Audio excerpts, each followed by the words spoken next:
We got the biggest week in wrestling this year coming up. One of the biggest weeks, at least. Yeah. We got All Out taking on Wrestlepalooza. This is a classic WWE attempt to take Tony Khan out of business. He's been saying it for years, and you know he's not wrong. Yeah, he's not. It's classic WWE. I think WWE, we've had this happen before this year, where WWE put on Saturday night's main event, head-to-head against All In, and obviously AEW had the better show 100%. by far. Saturday night's main event didn't come close. I think we have the opposite happening this weekend because I think Wrestlepalooza has the 10 times better card. 100%. You know, the one thing I don't like about All Out is they have too many matches. Right, 10 matches, I think. 10 matches. 12. 11 matches. Yeah. And I kind of feel like that doesn't do any favors. Like that's a long card. Like I get burnt out after a while. Like I remember watching All In and I got burnt out after a couple of matches. Right. I'm like, I gotta take a little break, man. This is too much. And I kind of feel like they overbook. They got big names, and I think they should start doing kind of the WWE style where they should have like 6 matches with their biggest names on that pay-per-view card. I think the biggest issue, like you're saying, is the card is too long, but nobody has that much time in their day to watch like 5 hours of wrestling on a Saturday and then just like go on with their day. It's gonna be hard. It's gonna be hard to watch this whole card from start to beginning, at least for people who they have things to do. Yeah. Where WWE, I know a lot of people complain about these shorter cards. I'm a fan of them because I feel like 3 hours they're done. I know what part of my day I had to go block out to watch wrestling, and then I just keep going on with my day. But I also think just like the quality of the WWE card, you have big matches from like Brock Lesnar, John Cena, AJ Lee's coming back, Cody Rhodes is wrestling again. He's defending his belt for the first time since winning at SummerSlam, and then you have the Usos reuniting. You have Sky versus Stephanie Vicari. You have all these matches that I feel like are going to be fun to watch and people are going to tune into just because of the names who are on the card. Where AEW, as much I know. Most of the guys' names, Jon Moxley, Darby Allin have been feuding for like a long time, feels like. Yeah. And I think this is going to be a payoff for whatever feud they've been going through. There's just not that much of hype on most of these storylines. Where in All In, we had a lot of hype for those matches. Like the main event, there's a lot of hype. There's a lot of hype for the Young Buck match too because of the story that they had going on. I just don't think the card has as much hype. Maybe the FTR versus Edge and Christian match has a lot of hype because of the Edge and Christian teaming up for the first time in years, and then FTR turning their back on Edge back when he left for a while. I just think that the star power and the quality of the card isn't the same as Wrestlepalooza. I 100% agree because like sometimes like I try to watch AEW here and there, and like one thing I thought MJF was had a feud with Adam Hangman Page. Yeah, I thought they were gonna have a wrestling match. I thought that too. And then they end up wrestling someone else, and there's someone that he had a problem with at All Out. Sorry, All In. Yeah, for MJF. So I don't get like where they're going on with this card because I thought that would be a perfect match to put together. Yeah. Especially if you're going 1-on-1, might as well put your 2 biggest names out there and have a match with them. I think one thing that's working for All Out though is that they have a lot more stipulations in their matches. They have the coffin match, they have a tables and tricks match, tax match. So they're gonna have like some crazy matches going on. So that's probably gonna be the biggest draw. And obviously the main event is the main event in Toronto. The Canadians, doing their thing. So I feel like that's a good card. Here's what I think. This is WWE's classic move though. I think they're slowly starting to try taking out AEW.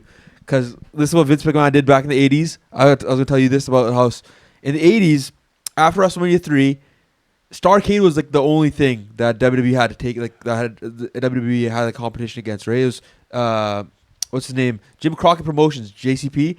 That which turned into WCW, and their biggest show was Starrcade. Okay. So Vince McMahon decided to create Survivor Series, and they went head-to-head on the same day, right? And Vince McMahon called every cable company, told them, hey, if you decide to air Starrcade, you don't got any option of you can't air WrestleMania because WrestleMania was so hyped up and everybody would want it. Yeah, that all these cable companies like, we're not gonna air Starrcade anymore. And obviously, you can't pull that anymore because these streaming services exist. So like HBO, I think it has most of the rights to AEW, so you can't really pull that. But in terms of viewers, like WWE has an advantage here with this card over AEW for sure. I agree with that because I feel like WWE, like we just talked about the ticket price. Like it was $50 just to go watch All Out. Oh yeah, that's the best part. If you're gonna go, if you have an option to go to this card, go to this card because I think what I saw floor tickets for $200.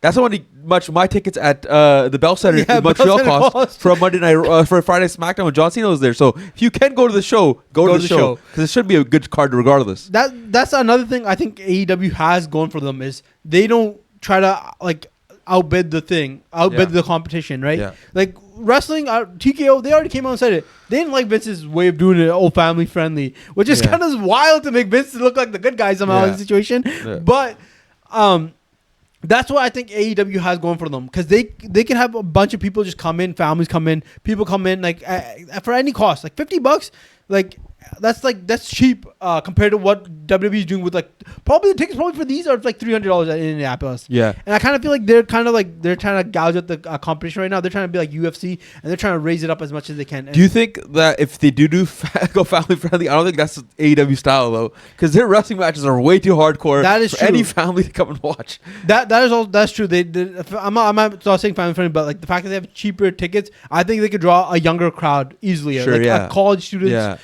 like all those between like kids like between the ages of 18 all the way up to 30. Like it's like I would rather spend $50 on this and then spend $400 on Wrestlepalooza. Exactly. I think the one issue that AEW does have is marketing. Their ratings dropped apparently last week. They weren't doing as good as you think they would going into like a pay-per-view weekend like this. You know, like I think last week's ratings were down compared to the week before. But you know what? I think they made a smart move by going on at 12 o'clock instead of 3 o'clock going head-to-head with WWE. They would have been screwed.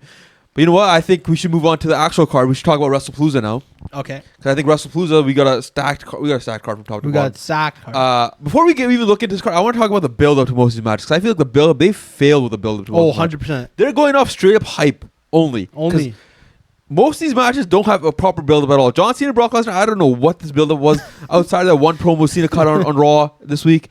Brock Lesnar was saying some random stuff to R-Truth. I have no idea what the match is. I don't know what's going on here. It's just it's a hyped up match. That's all it is. There's no story. There's no nothing. That's all. And then Cody Rhodes versus Drew McIntyre.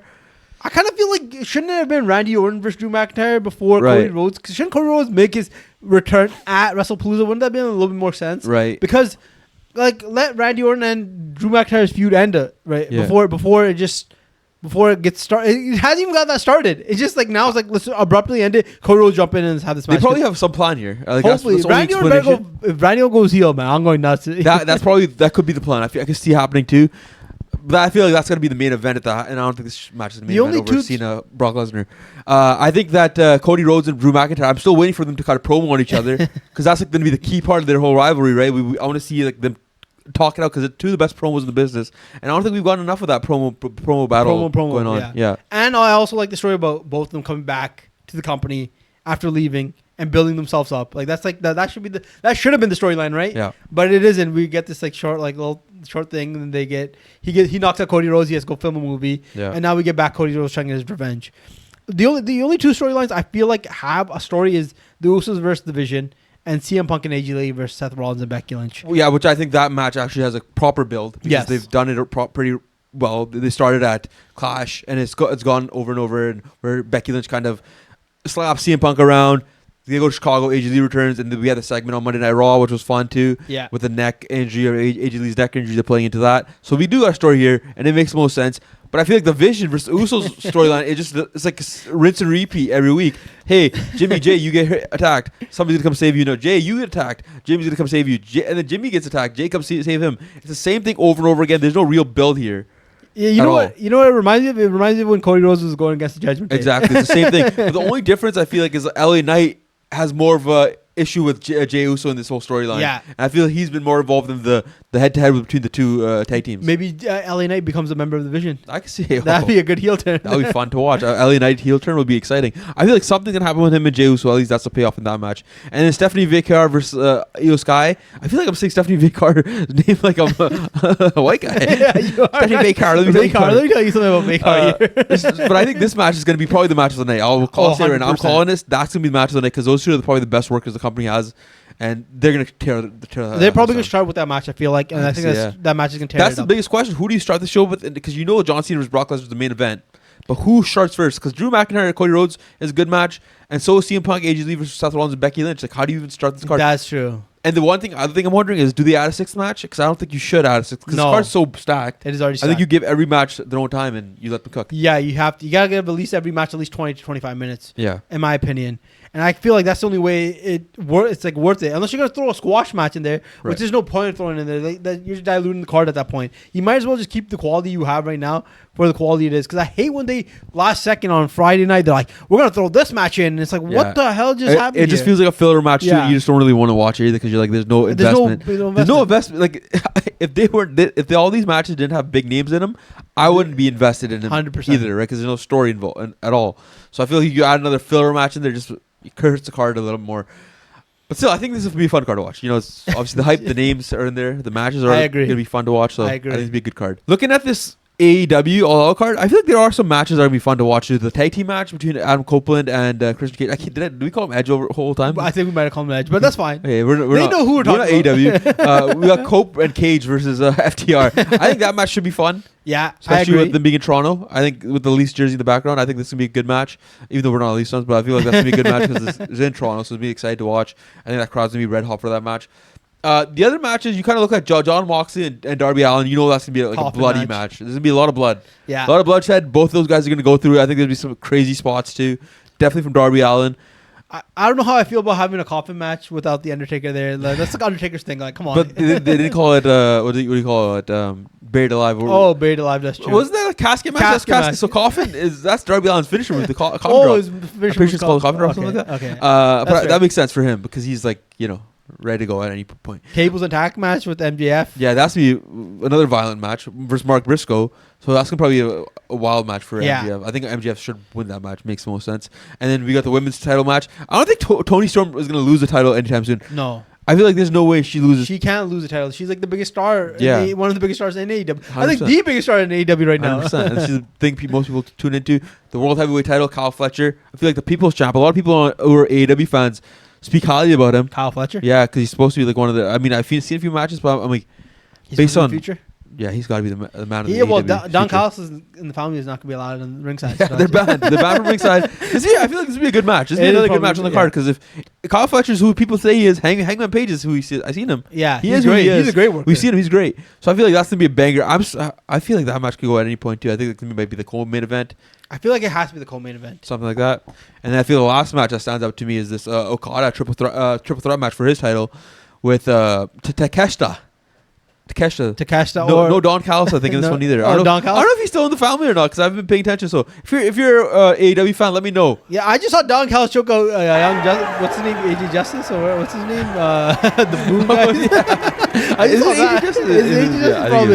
Anthony Justice. I don't know. Justice, something like AJ, Big AJ. That's who it is. Big AJ. He was choking out Big AJ. Poor kid, man. He's trying to bring some relevance to those kids. That family, they need it again. They fell off. The Rizzler, right? But I still, I think there's a lot of key good matches for this card. I mean, I don't think the hype is there for me at least, but I will be watching. Yeah, I will be there. I will be watching. I kind of feel like as wrestling fans, we got to be watching, especially if they're going head to head with WWE. I'm not going to watch every single match, but I think I'm going to watch every big name match. Right. And that's how I usually watch WWE anyway. So exactly. I feel like the fact that they have the big names, but I kind of feel like we talked about it, like they added too many matches that dilute the match a little bit. I kind of feel like the card, and I kind of feel like I'm going to be like, oh, this match is on. Okay, I'll watch this match. And then some other match is going to come on. And I'm like, no, I'm not going to watch it. Though MJF's going to come back on. And then I'll be watching again. Right. And then it kind of feels like that kind of way is not the correct way for them to do business right now. I kind of feel like they should shorten the card up like we said. And I think if they had a stellar, like, good 6-match card right there, that the matches that we name that are the big time matches, I think they would have done a better job going head to head against. I think that I think AEW is actually could pull that off because AEW, you watch Collision, you watch Dynamite, they usually have a lot. It's mostly wrestling matches, not storylines or any like promos. It's mostly wrestling matches. So I feel like you could get away with shorter match cards. I feel like it would benefit them a lot more because the show's already a wrestling show. Yeah, and I think just changing that format up would do wonders for them. I don't think the fans would be happy. I think a lot of people do like longer cards just to sit there and watch. But from the casual point of view, aka me, it'd be easier for the shorter 100%. Card. Yeah. I'm just trying to make the money, Siraj, right? I'm trying to help them out here. Speaking of WWE falling off, WrestleMania's headed to Saudi, and I don't think anybody's happy about that. No, I saw I watched the live stream, and all the comments were like, "You ruined wrestling. Wrestling sucks. Nobody's happy. Like it just doesn't. I don't get like is it just gonna be a bidding war now every year? Right. Like I saw the numbers too. Apparently, like Vegas had to pay like $5 million or something like that for WrestleMania, and you guys paid like $250 million. Holy. So a lot of people are throwing out the idea that hey, this could be like a 3P, 4P, 5P for Saudi or here with WrestleMania. Man, That'd be the new home. It does. If they do that, I don't think I could like condone the. 100%. I don't think anybody who's watching. I think that this is.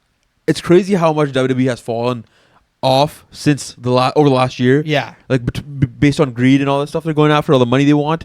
Because like 2024, that's a peak. It was getting to the top. The WrestleMania was insane. Yeah. And then the fall from then to now is insane to watch. Like I can't believe where we're at with this company. The fact that WrestleMania Saudi, that's one thing. Okay, give it to them once, but then if you're gonna keep going back over money, it's ruining the wrestling cup business. It's ruining WWE for sure. Which is why AEW, hey, your chance to take over is coming up. I agree. You know, when we started the channel, I'm like, oh man, we're starting right when John Cena is retiring his, when his retirement tour starts. I'm like, oh, there's no way they're gonna mess this up. This is gonna be this is gonna be another top tier year. Yeah. And holy shit, have they like just been like, we're only here for the money. Right. We don't care about anything. Like they just screwed over New Orleans because they're like, oh, Vegas paid us $5 million. Like let's just go there again. Yeah. It just doesn't make like it's like now Roman Reigns is also not there as much. You know, I'm thinking $5 million doesn't sound like much at all, though. If you think about it, I feel like it probably be like $15 million. Has to be way more. Yeah, but the $250 million from Saudi, like, how do you turn that down if you're any wrestling company? You're gonna take that money. But like, then you're gonna take that money, and then you're gonna lose your fans. You're gonna lose like probably like half your audience is gone, and your sponsorships. Who's gonna sponsor you as much as they do now because you're losing audience? Like it doesn't matter. Like they talk about we had to bring The Rock in to bring back tickets, you know, and for elimination. Maybe if your tickets were just a little bit less expensive, people would be there. Here's the other issue too. The based on what people are saying about this card might be another one of those old Saudi cards that we used to get with Goldberg versus Undertaker. Shawn Michaels got his knee fixed up. Both the knees are good. Is it for Seth Rollins? They put a banger on. It's gonna be Seth Rollins versus Shawn Michaels. Goldberg versus Braun Breaker. We might get the Stone Cold versus CM Punk, which actually could be a good match. I'm not gonna lie, it'd be a fun match to watch. Undertaker, The Rock's gonna come back. He's gonna versus Roman Reigns. And they might get the star-studded card. But then I've also seen other people say different things. Like JBL said. Apparently JBL said that. I'm not 100% sure if he said this, but I saw a headline. He said that there could be 2 WrestleManias in a year. One in North America and then one in Saudi, which if that's going to happen, I feel like it does hurt WrestleMania because then now you just ruin the name. Yeah. It's kind of what Vince McMahon was trying to do with WrestleMania Backlash for the longest time. Oh, yeah. Just call it he just throw the name in there just so like the branding would be there. But I feel like if that's the case, it's tough for WrestleMania itself. The only thing I think would work is if they do one day WrestleMania on that Saturday, right, in wherever, and then later on in the year they do another WrestleMania day on the on where they do in Saudi, because it doesn't make sense if you do 2 days in wherever Vegas, right? I can still see them and doing then 2 days again. I can still see them doing it because they do 2 days WrestleMania and 2 days SummerSlam already, and they work fine. I feel like they could do the same thing over and over again. That just seems like now we're just getting greedy in this sense. Like, I mean, now we're just here's what I can see that they're doing too, though. But I feel like if they move to WrestleMania Saudi to like the winter time. Maybe October. Like October, December-ish. Not even winter, like fall, October, November. And then move Survivor Series a month later. And that's one way it could work out for them. Oh, so you're saying like the World Cup they did in December. Like you think there's because it's obviously an outdoor event, right? So it's going to be hard for them to do it in like maybe this other. I don't know how it works. I 100%. Because then, you know what? All I know is Sami Zayn for 2 years is going to be our champion. That's good. Yeah, I'm down for that, though. I'm here for that. I'm here for Sami Zayn getting all the belts. All the belts. Get every belt. Maybe Sami must pose. Sami Hogan must pose. But you know, I don't get like where this, because like I feel like now they're just like pandering to whatever money comes in their way, and they're not really building anything. 100%. Like we talked about this card, like just earlier in the video, they have zero build to this event. Yeah. And is that how it's gonna be going on to the future? Like I feel like TKO has been doing this as business. Because if you look at the UFC, you look at 2016 when they were booking, hyping up the Conor McGregor Jose Aldo fight compared to how they would do like any card now. Like they just had a UFC Noche, which was probably one of their most hyped cards last year when they did it in the Sphere in Vegas. Yeah, it was one of the biggest cards. They do it this year. It's kind of like a random card, one of the biggest fights, one of the most exciting fights you could have too on this card, and there's zero hype behind the card. 100%. And it's just thrown there underneath this Canelo versus Crawford fight where you could have done it any other weekend, hyped it up, and it would have been something for fans to watch. But there's no real hype behind these cards for the way UFC TKO has been doing business. TKO's business is dumb. I'm just going to say that. And they're asking for more people to buy more tickets. Like, it makes no sense. How do you guys don't build any of these things up at all? Why would anybody pay money for this? Like, they're talking about UFC being like this. UFC's ticket friendly. They generate a lot of tickets, right? But that makes no sense because UFC. It's been terrible for these last few years. I feel like every single time a big fight's happening, there is zero promo. 100%. There's like zero. Like, I remember, just like how you talked about. Remember that promo against Jose Aldo, Conor McGregor with the Kanye West and Jay-Z song. Yeah, that was a sick. And they had a worldwide press conference tour too. Yeah, so they did everything to make sure that everybody watches fight. They did everything to make sure that they sold this thing out. And now it's like the opposite. It's like, you might know about this card. Remember at the end of one of the cards with Brock Lesnar, it was like and DC, yeah, and DC. No, not that DC. Remember he promoted himself, come back before. Oh UFC yeah. Can you see me now? Can you see me now? Don't do any of that anymore. Nothing. Like nothing. I think TKO just ruined a lot of things. 2K TKO just like Vince should have never sold them. Vince weird because Vince sold, and I think WWE just doing well for 2 years. Yeah, at least, and then now it's fell apart and it's disappointing. What I happened. think it's because they keep saying they have this debt, but like, come on, man, it's been 3 years and you're not fixing this debt. It's not like, come on. It's not looking good, bruv. I think the last thing we should talk about is Andrade leaving the WWE. It's not the craziest after we just talked about all the crazy stuff we talked about. Andrade leaving is kind of interesting because I wasn't happy at first because I was like, they weren't using him, so I get why he would want to leave. Yeah. But then he's kind of being unprofessional too with not showing up to events. Obviously not, I saw that he didn't want to be a part of the AAA. Which is weird to me too because I feel like AAA is a great opportunity for a lot of wrestlers to just be able to perform underneath the WWE name too, right? Maybe it's just something like maybe he was a part of their competition in Mexico and then he doesn't want to be a part of AAA. Could be that too.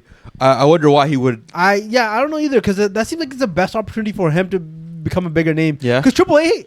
I'm gonna say AAA puts on great matches. 100%. Those cards were fun to watch. When Finn Balor brought the Demon Puppet, that was a sick match. Dominic Mysterio winning against Vikingo.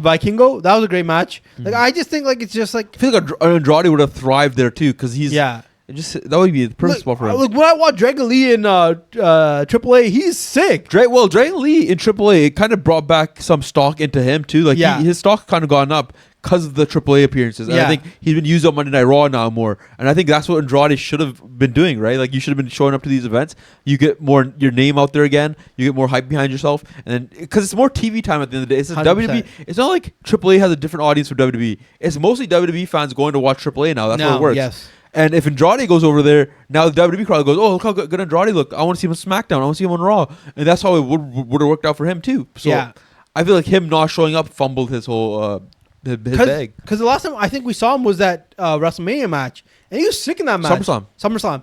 Was he SummerSlam? Yeah, he was SummerSlam tag team match. Yeah. Sorry. Because they had plans to make Ray Phoenix and him a big tag team too, right? Yeah. And that would have been huge in AAA, and then that would have brought a lot more hype for him. So I feel like him walking away and just not picking up calls from Triple H, whoever the hell was calling him, was a bad decision. Bad decision by him. Bad business move. Well, that does it for this episode of State of Wrestling. We do these videos once or twice a month. Let us know what you think about Oliver Takes. What do you think about Wrestlepalooza versus All Out? What do you think about both those cards? What do you think about WrestleMania headed to Saudi Arabia? What do you think about Andrade leaving the WWE? Let us know in the comment section below, and we'll see you in the next video. Peace.